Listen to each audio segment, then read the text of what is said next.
সুপ্রভাত বন্ধুরা, সকাল সকাল গোপুসোনাকে প্রণাম করেই আজকের দিনটা আমরা শুরু করছি। আর তোমরাও যারা গোপুসোনাকে ভালোবাসো তারা কিন্তু গোপুসোনাকে একটু প্রণাম করে নিও, তাহলে আজকের দিনটা তোমাদের খুব ভালো কাটবে। আর তার জন্য কিন্তু আমার ভিডিওটা পুরো দেখতে হবে, আর অবশ্যই যদি চ্যানেলে নতুন হও তাহলে সাপোর্ট করতে হবে আর অনেক অনেক ভালোবাসা দিতে হবে। Good morning and welcome back to our new video. ভিডিওর শুরুতে সকলকে জানাই শুভ রথযাত্রা। আর আজ হলো ফ্রাইডে, আর হলো 27শে জুন, আর আজকে হলো রথযাত্রা। আর আজকে রথযাত্রা উপলক্ষে আমাদের বাড়িতে গোপালকে একটু সামান্য ভোগের আয়োজন করছে মা, আর সেই জন্যই আমি মেনলি এখন থেকে ভিডিওটা স্টার্ট করছি। এখন হলো 1:30 বাজে। আমাকে অনেক সকালে মা আসতে বলেছিল, কিন্তু আর আসতে পারিনি, স্নান টান করতে গিয়ে দেরি হয়ে গেছে। আর সকালে তো টুকটাক নিজেরও কত কাজকর্ম থাকে বাড়িতে, আর সেই সব করে আস্তে আস্তে আমার অনেকটা লেট হয়ে গেছে। এসে দেখছি মায়ের অনেক জোগাড় জাগাড় কমপ্লিট, আর এখন আমার সে করার মতন সেরকম কোনো কাজই নেই। এখন আমি একটু ফুলগুলো নিয়ে যাব, ফুলের মালাটা গাঁথবো, আর সেই সব মুহূর্তে শেয়ার করব তোমাদের সাথে। চলো আগে দেখিয়ে নিই যে মা কি আজকে রান্না করছে গোপালের জন্য। হচ্ছে ঢ্যাঁড়স ভাজা। ও তো পুচকি মানুষ, তাই জন্য ওর জন্য অল্প অল্প করেই করছে। এখানে ঢ্যাঁড়স ভাজা, মেনলি 5 রকমের ভাজা দেবে। আর এখানে রয়েছে হচ্ছে উচ্ছে ভাজা, আর এটা মোচার বোধহয়, মোচা দিয়ে একটুখানি মোচার বড়া করেছে। আর এখানে আলু ভাজা করেছে, কুমড়ো ভাজা করবে। কুমড়োটা এখনও বাবা নিয়ে আসেনি, বাবার আসতে একটু দেরি হবে, তাই মা এদিকে কাজটা গুছিয়ে রাখছে। যেহেতু 12টার আগে গোপালকে প্রত্যেকবার আমরা ভোগ নিবেদন করি। আর এখানে খিচুড়ি করছে, আর একটু পায়েস করবে। আর জানি না কি আয়োজন করেছে, সেটাও ওই লাস্ট টাইমে দেখা যাবে। ওই একটু একটু করে অনেক কিছু করে ওর জন্য। আর মেনলি আজকে ওর জন্মদিন, আর রথের দিনই আমরা ওকে প্রতিষ্ঠা করেছিলাম প্রথম বছর।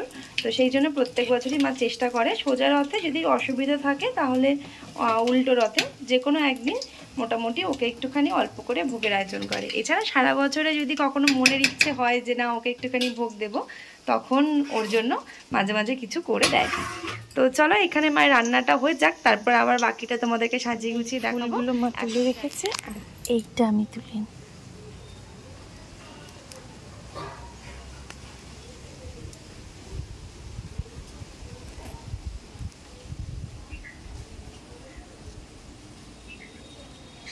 আর এই ফুলগুলো আমি সেই হাট থেকে নিয়ে এসেছিলাম।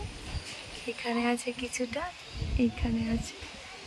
সব কালারগুলো হয়নি, বা আজকে হয়তো ফোটেনি। দেখতে খুব সুন্দর লাগছে। আর মা খানিকটা এখানে বসিয়েছে। বাড়ির সামনে এইরকম অনেক ফুল কিন্তু আমাদের বাড়িতে লাগানো থাকে।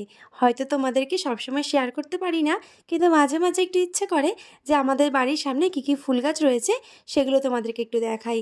দেখো সুন্দরভাবে ফুলগুলো এই যে এখন রাজাবাবু এখানে বসে আছে। মা এই জামাটা ওর জন্য বানিয়েছে। এটা আবার দোকান থেকে লেস কিনে এনে বানিয়েছে।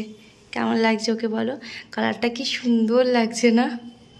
খুব ইউনিক, আমার এই কালারটা ভীষণ ভালো লাগে। মা এই পিসটা কোথা থেকে পেয়েছে জানি না, নাকি কিনে এনেছে বোধহয়। পিসটাও মনে হচ্ছে কিনে এনেছে। কত সুন্দর সেজেছিস রে! আজকে ওর জন্মদিন উপলক্ষে মা ওকে এই ড্রেসটা বানিয়ে দিয়েছে। আর মা প্রত্যেক বছর না, সবসময় ড্রেস বানিয়েই দেয়, শুধু মুটুকটা বানাতে পারে না, তাই না হলে মুকুটটাও বানিয়ে দিত আর সমস্ত কিছু। আর এখানে তো ওর সব পুজোর সামগ্রী। আর এই যে ওর রথ, এই রথটা আমি আগের বছর ওকে কিনে দিয়েছিলাম।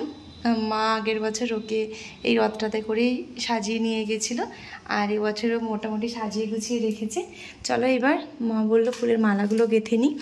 ফুলের মালাগুলো এবার গেঁথে নিই, দেখি কী ফুল আছে, দেখি এর মধ্যে কী ফুল আছে।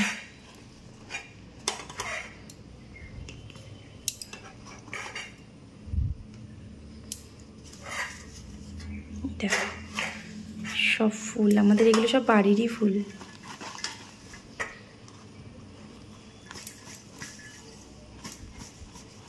এক হাতে আমি আটকে গেছে।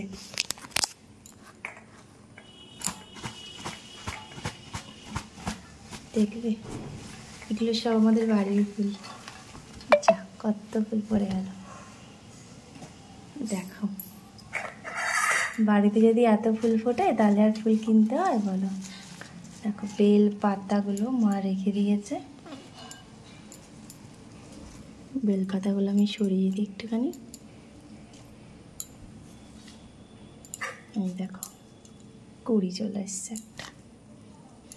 যাই হোক, এগুলো পরিষ্কারই জায়গা, মা এগুলো সব গুছিয়েই রাখে। এখানে ঢেলেই আমি মালা গাঁথবো, অনেক মালা গাঁথতে পারবো আজকে। দেখো কত ফুল, আর এই সব ঠাকুরকেই মালা পরানো যাবে। তার মধ্যে কত মিক্স আপ ফুল আছে দেখো। এই একটা দেখো কি সুন্দর কালার, যা যা পা ফোটে নিয়ে আসে। এই যে দেখো জবা, এই একটা জবা, কলকে ফুল তো আছেই, তার সাথে এই যে টগর ফুল, প্রচুর প্রচুর টগর ফুল, প্রচুর টগর ফুল আরও আছে, তারাও দেখাচ্ছি। এই যে সাদা কলকে, ও আরও আছে অপরাজিতা, এই দেখো অপরাজিতা, আর সেরকম নেই। আর যে পিঙ্ক কালারের একটা ইয়ে জবা। চলো এইগুলো দিয়ে এবার মালা গেঁথে নিই। মালা গাঁথার পর তোমাদেরকে দেখাচ্ছি। ও আরেকটা আছে কাঞ্চন, এটা আমাদের বাড়িতে হয়।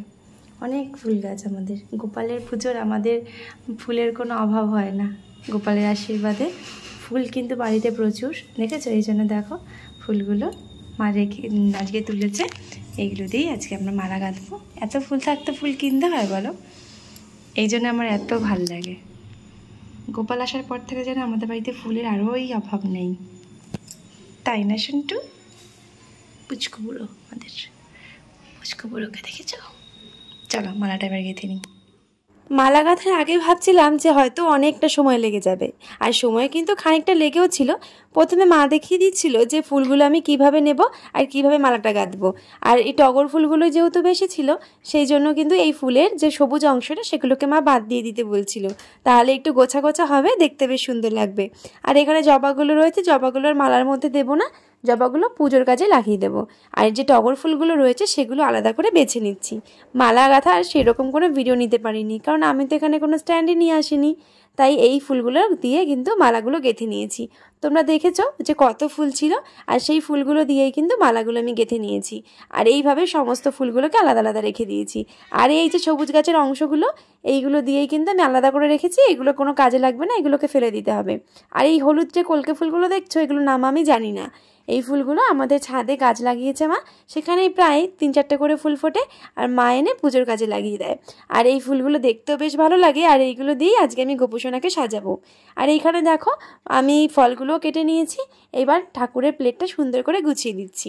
আর মা আমাকে বলছিল যে তুই তো সবার প্লেট গুছিয়ে দিস, যখনই না বাড়িতে কোনো অনুষ্ঠান হয়, জন্মদিন বা যে কোনো অনুষ্ঠান, আমি প্লেট সাজাই। আর আমার এই জিনিসটা করতে খুবই ভালো লাগে, আর সেই জন্যই মা বলেছিল যে তুই গোপুসোনার প্লেটটা সাজিয়ে দে। কী কোন জায়গা দেবো সেগুলো আবার আমি ঠিক নির্ধারণ করি, যে কোন প্লেটে কী সাজানো হবে, সেটা আবার দেখতে বেশি সুন্দর লাগতে হবে, আমার আবার এইসব ব্যাপার রয়েছে। আর এখানে যেহেতু এই ফাঁকা জায়গাটা রাখছিল, তাই ভাবছিলাম কি দেবো, আর সেই রকম কিছু ছিল না, সেই জন্য একটু বাতাসেই দিয়ে দিলাম। ভাবলাম গোপুসোনার জন্মদিনে আজ একটু বাতাসাও বরং খেয়ে নিই, কারণ ও তো মিষ্টি খেতে ভালোই বাসে। আর এই যে দেখো যা যা মা রেডি করেছে সেগুলো সব তোমাদেরকে দেখাচ্ছি এক এক করে। এখানে তো পায়েস করেছে লাস্ট মোমেন্টে, আর এই যে এখানে ভাজাগুলো রয়েছে এই প্লেটে, আর তার সাথে রয়েছে খিচুড়ি, আর গন্ধরাজ লেবু দিয়েছিল মা, কারণ জানি অন্নভোগের সাথে গন্ধরাজ লেবু দেয়, কিন্তু মা না আবার নিজে গন্ধরাজ লেবু পছন্দ করে বলে সবসময় কোনো বাড়িতে ভোগের আয়োজন করলে সে ঠাকুরকেও সবসময় গন্ধরাজ লেবু দিতে ভালোবাসে। পাতিলেবু ছিল বাড়িতে, প্রথমে পাতিলেবু কেটে রেখেছিল, কিন্তু বাবাকে আবার বলে দিয়েছিল গন্ধরাজ লেবু আনার জন্য, সেজন্য আবার বাবা গন্ধরাজ লেবু আনাতে আবার সেগুলো কেটে আবার দিয়েছে। এই হচ্ছে আজকে গোপুসোনার জন্মদিনের ছোট্ট করে আয়োজন। তোমাদের এই আয়োজনটা কেমন লাগলো, আর আমি কতটা উপস্থাপন করতে পেরেছি সেটাও জানি না। যদি আমার এই ভিডিওটা ভালো লাগে অবশ্যই লাইক করো, কমেন্ট বক্সে জানিও। আর তোমাদের কার কার বাড়িতে গোপুসোনা আছে তারা কিন্তু অবশ্যই জয় গোপাল লিখতে ভুলো না, আর রাধে রাধেও লিখতে পারো।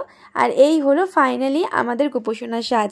দেখেছো কত সুন্দর করে ওকে আজকে সাজিয়েছি। আর এই রকমভাবে সাজানোর আইডিয়াটাও কিন্তু আমার মনে হচ্ছিল ওর কানে একটু ফুল গুঁজে দিই, কারণ ও তো ফুল দিয়ে সাজতে বেশি ভালোবাসে।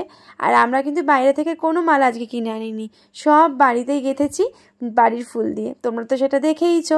আর আমাদের যেহেতু সত্যনারায়ণের পুজো করি বাড়িতে আমরা, মা বাবা, রাম ঠাকুরের শিষ্য, তো সেই জন্যই কিন্তু রাম ঠাকুরের যে বই রয়েছে আর তার সাথে রয়েছে হচ্ছে আমাদের কৃষ্ণের যে বইটা, তো সেই বইয়ের একটা শ্লোক আমি জাস্ট একটু পড়বো। আর মা আমাকে সেটাই বলছিল যে পুজোর পর কিন্তু এটা একটু পড়তে হয়, না হলে পুজো হয় সম্পন্ন হয় না। আর সেই জন্যই আমি ওই কাজগুলো করে নিচ্ছিলাম। তার সাথে সাথে আমার রথটা একটু দেখে নিচ্ছিলাম, গোপোষণার যে রথটা আগের বছর আমি ওকে দিয়েছিলাম সেই রথটা ঠিকঠাক আছে কিনা। তারপরে দেখলাম রথের একটা চাকা ঘুরছে না, পেরেকগুলোতে একটু জং এসে গেছে। আর মা কীভাবে সাজিয়েছে সেটাও একটু ভালো করে পর্যবেক্ষণ করছিলাম। আর এইখানে হচ্ছে আমাদের রাম ঠাকুরের পাঁচালি, এইবার পাঁচালিটা পরবো। তোমাদের ভিডিওটা কেমন লাগলো অবশ্যই কিন্তু কমেন্ট বক্সে জানাতে ভুলো না।